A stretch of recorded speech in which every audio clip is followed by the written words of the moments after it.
Kati ya maiti 518, maiti 480 sawa na 92.7 zilitambuliwa na kuchukuliwa na familia zao.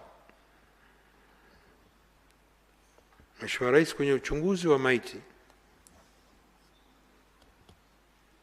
postmortem chini ya sheria ya uchunguzi wa vifo wenye mashaka ulifanyika katika hospitali mbalimbali za rufaa Dar es Salaam na huko mikoani.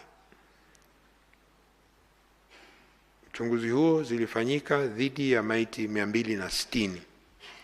Maiti nyingine hazikufanya uchunguzi kwa kukosekana kwa ridhaa za ndugu na familia ambao walitaka kuchukua maiti za ndugu zao kwa haraka ili wakazike.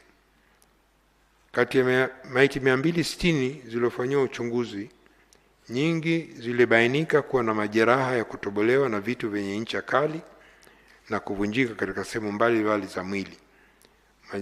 Majeraha hayo yalisababishwa kupoteza damu nyingi, hivyo kusababisha vifo hivyo.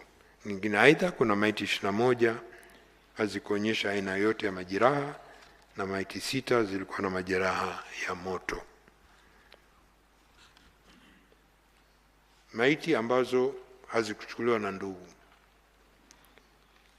Maiti 485 katika maiti 118 zilitambuliwa na kuchukuliwa na ndugu zao kutoka vituo vya afya kwa ajili ya mazishi. Lakini maiti 6 tu ambazo hazikutambuliwa na hazikuchukuliwa. Kati ya hizo maiti 6 zimezikwa kwa mujibu wa kanuni za utupaji wa taka na mabaki ya miili ya binadamu na mamlaka za serikali za mitaa, ambao ndio utaratibu, ndio sheria nchini. Kuna maiti 3 tu ambazo bado zipo lakini zimefanyiwa uchambuzi wa kinasaba. Hizo ziko bado mkoa wa Dar es Salaam, bado mpaka leo ziko hospitali ya Muhimbili.